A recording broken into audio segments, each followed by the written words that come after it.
Deci, pentru că la primul videoclip al meu postat am făcut 906 de vizionări și 31 de like-uri, astăzi o să facem full face of makeup.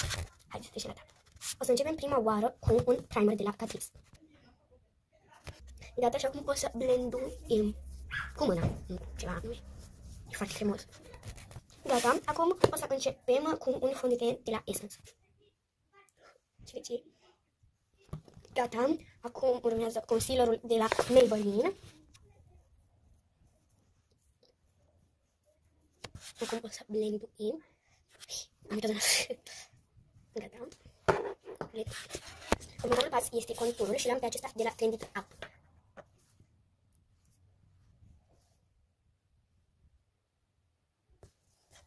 Acum blenduim.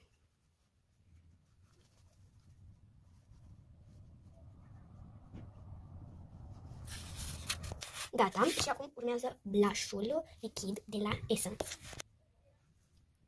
De data asta o să ne întindem cu un powder puff. Da, cred că l-am zis bine.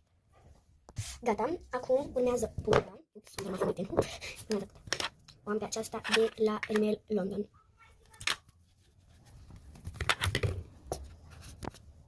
Gata, cam așa arată. Și ultimul pas la față, la bien, așa, cred, nu știu cum se numește.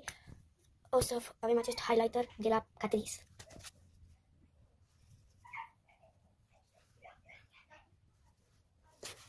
Pentru partea de ochi o să folosesc această paletă și nu vreau să-mi fac ochii prea intens și anume o să iau o pensulă, o să-mi dau în asta cu are puțin scripit și o să-mi o pun aici și atât.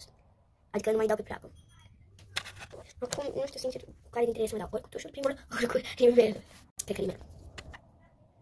Am uitat să-l prezint, este un Rimmel Crazy Volume Mascara, scrie aici, de la Essence. Gata, m-am dat, nu se vede chiar așa de bine, dar la final va arăta foarte bine. Și acum momentul care mi-e foarte, foarte frică, nici nu cred că o să-l fac pe filmare pentru că nu vină și am cu tușul.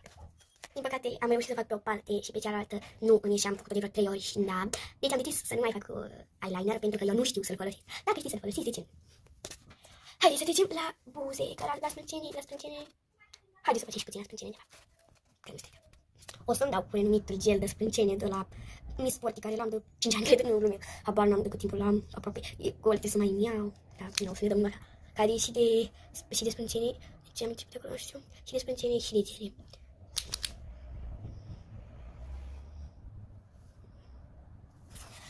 Nu am putut decide la buze dacă să fie roz sau maro, așa că o să facem pe o parte roz și pe o parte maro. Nu ignorați, sunt mutare de la Rimmel, de la ăsta, de la eyeliner. Ok, bun, o să începem cu partea roz, care va fi pe partea asta. E frică. Gata, m-am dat și am uitat să fac prezentarea. Este un creion de buze lip liner de la She. O nuanță un pic mai închisă de roșu, roz, nu știu sincer că nu arată nuanța. Da, nu arată. Acum avem tot de la She un Perfect Creamy Matte Rouge, care e foarte roz și se potrivește cu închis, roz închis și acum deschis. Și acum o să vă dau un mic indice pentru lip gloss. Dacă puteți ghici, este un lip gloss mic și are capacul verde. Ia-l ghiciți, scrieți în comentarii, o să vă dau 3 secunde. 3, 2, 1 și este lip oil de la NYX. Ați ghicit? Și acum o să ne dăm. Lip oil-ul meu preferat, am greșit. Mai e și ăla de la Catrice, roșu, mai roșu. Pentru că era roșu, da, și asta, la fel. L-am depășit puțin. Da. Acum trecem la partea cealaltă cu maro. Mi-a venit acum o idee să le amestec după la final va și de coarta. Avem aici un plumping liner de la Catrice. Mi-e frică să mă dau pe lângă. Acum o să continu cu non-transfer lichid lipstick din cafea și se usucă repede și e extrem de moale pe piele și place. Deja când îl pun simt cafea, foarte mișto. Și în final o să folosesc un lip oil mișto rău, mai închis la culoare de la Essence. Acum e vremea să amestecăm. 3, 2, 1 și...